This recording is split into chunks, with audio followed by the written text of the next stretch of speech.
Japan के अमामी ओशिमा द्वीप के एक बेहद चौंकाने वाले इकोलॉजिकल रहस्य के इस एक्सप्लेनर में आपका स्वागत है। चलिए बिना देरी किए सीधा इस दिलचस्प कहानी में गोता लगाते हैं और समझते हैं कि कैसे प्रकृति के साथ की गई एक छोटी सी छेड़छाड़ एक भयानक रूप ले सकती है। 100, जी हाँ 100। आइए सबसे पहले इस चौंकाने वाले आंकड़े पर नजर डालते हैं। 1970s के दशक में हर महीने इतने ही लोग एक बेहद खौफनाक शिकारी का शिकार हो रहे थे और स्थिति इतनी खराब थी कि सरकार को भी समझ नहीं आ रहा था कि आखिर किया क्या जाए। भाग 1, द हबू स्नेक टेरर यानी हबू सांप का आतंक। ये इस संकट का पहला अध्याय है, जब पूरा का पूरा द्वीप लगातार खौफ के साए में जी रहा था। अब ये हबू सांप कोई आम सांप नहीं थे, ये असल में कोबरा के ही बेहद जहरीले रिश्तेदार हैं।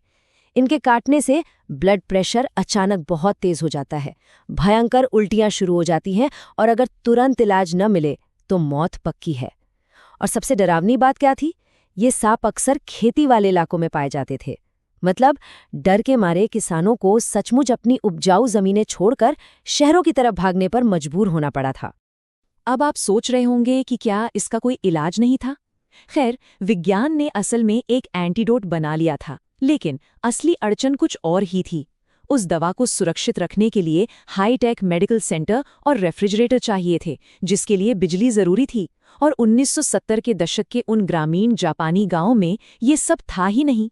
नतीजा ये होता था कि पीड़ित अस्पताल पहुंचने से पहले ही रास्ते में दम तोड़ देते थे। भाग 2, द मंगूस मास्टर प्लान। जब पूरा द्वीप खाली होने की कगार पर था, तब सरकार को किसी चमत्कार की जरूरत थी और यहीं से शुरुआत हुई एक एकदम साइंस फिक्शन जैसी बायोलॉजिकल रणनीति की। इस काम के लिए चुना गया नेवला यानी मंगूस।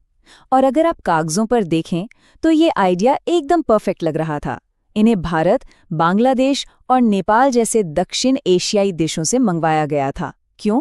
क्योंकि नेवले, कोबरा और हबू सांपों के पैदाशी दुश्मन होते हैं। सबसे कमाल की बात तो ये है कि इनमें सांप के जहर का कोई असर नहीं होता। उनके पास एक प्राकृतिक इम्यूनिटी होती है। और तो और ये इतने निडर होते हैं कि भूख न होने पर भी सिर्फ अपने शौक के लिए सांपों को मार गिराते हैं। अधिकारियों को लगा कि उन्होंने एक नामुमकिन सी लगने वाली समस्या का एक बहुत ही शानदार प्राकृतिक जुगाड़ निकाल लिया है।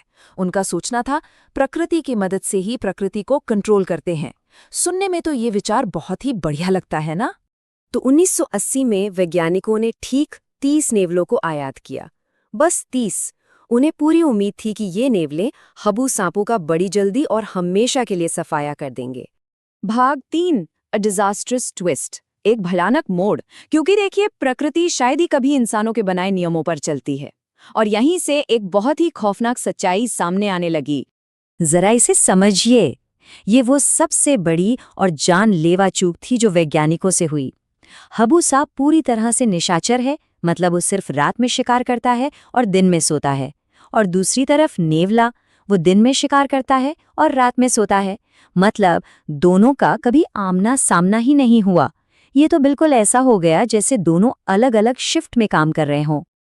अब इस टाइमलाइन को देखिए और समझिए कि कैसे एक छोटी सी गलतफहमी पूरे द्वीप के लिए एक भयानक गणितीय विस्फोट बन गई। 1980 में सिर्फ 30 नेवले छोड़े गए थे। 1980 के दशक की शुरुआत तक ही इनकी आबादी 30,000 तक पहुंच गई और 2005 आते आते यानी 25 साल बाद ये संख्या 50,000 का चौंकाने वाला आंकड़ा पार कर गई। सांपों का तो कुछ नहीं बिगड़ा, उल्टा इन नेवलों ने पूरे द्वीप को तबाह करना शुरू कर दिया और एकदम सटीक रूप से 15 स्थानीय प्रजातियों को पूरी तरह से धरती से मिटा दिया। अब क्योंकि दिन में उन्हें खाने के लिए सांप नहीं मिल रहे थे, तो उन्होंने क्या किया? उन्होंने निर्दोष जीवों को अपना शिकार बनाना शुरू कर दिया। उन्होंने द्वीप के बेहद दुर्लभ अमामी खरगोशों को खाना शुरू किया। वो पेड़ों पर चढ़कर पक्षियों के घोंसलों से उनके अंडे चुराने लगे। और हद तो तब हो गई जब उन्होंने किसानों की फसलों को भी भारी नुकसान पहुंचाना शुरू कर दिया। ये बात बहुत ही दर्दनाक तरीके से साफ हो चुकी थी कि जिन्हें वैज्ञानिक रक्षक मानकर लाए थे, असल में वो मास्टर प्लान मूल सांप की समस्या से भी कहीं ज्यादा बड़ी बायोलॉजिकल तबाही ला रहा था। वहां की मूल बायोडाइवर्सिटी यानी जैव विविधता तेजी से खत्म हो रही थी। भाग 4, मैन वर्सेस मंगूस, इंसान बनाम नेवला। इस बढ़ती तबाही को रोकने के लिए साल 2000 आते आते एक नया और बहुत बड़ा युद्ध घोषित कर दिया गया। चलिए सरकार की इस नई और हताश रणनीति को थोड़ा गहराई से समझते हैं। इन बेहद फुर्तीले शिकारियों को पकड़ना कोई बच्चों का खेल नहीं था।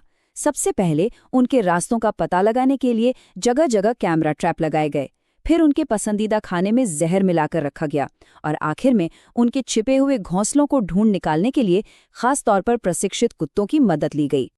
ये कोई छोटी मोटी लड़ाई नहीं थी, ये बेहद थका देने वाली और खतरनाक जंग लगभग 2 दशकों तक हर रात चलती रही और आखिरकार 2018 में जाकर अमामी ओशिमा को आधिकारिक तौर पर नेवला मुक्त घोषित किया गया। एक बहुत बड़ी जीत। लेकिन इस 40,000 के विशाल आंकड़े को देखिए। ये दिखाता है कि इस पूरे अभियान का पैमाना कितना बड़ा था। लगभग 40,000 नेवलों को बंदी बनाया गया और बाकी को जहर दे दिया गया, और ये सब सिर्फ इसलिए करना पड़ा ताकि 1980 में लिए गए उस एक गलत फैसले को सुधारा जा सके। भाग 5, द अल्टीमेट इकोलॉजिकल लेसन, जो हमें इस पूरे दशकों लंबे संघर्ष की सबसे बड़ी और गंभीर सीख की तरफ ले जाता है।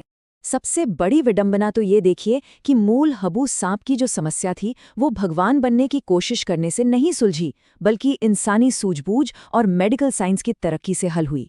स्थानीय लोगों ने सांपों को पकड़ने के लिए बहुत ही असरदार फिजिकल जाल बनाए और 2005 तक आते आते मॉडर्न एंटीवेनम आसानी से उपलब्ध हो गया, जिसे बिना फ्रिज के भी स्टोर किया जा सकता था। नेवलों के खिलाफ युद्ध तो हम जीत गए, लेकिन अमामी ओशिमा की मूल जैव विविधता को जो नुकसान हुआ है वो हमेशा के लिए है। उसकी भरपाई कभी नहीं हो सकती। आज भी उस द्वीप का जैविक संतुलन पूरी तरह से बदला हुआ है।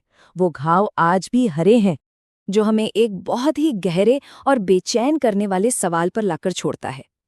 आज भी जब इंसान अपनी सुविधा के लिए प्रकृति के साथ छेड़छाड़ करने की, उसे कंट्रोल करने की कोशिश कर रहा है, तो न जाने ऐसी कितनी और छिपी हुई पारिस्थितिक आपदाएं हैं जो इस वक्त जन्म ले रही हैं। इसके बारे में जरा सोचिएगा जरूर। इस एक्सप्लेनर में हमारे साथ जुड़ने के लिए बहुत बहुत धन्यवाद।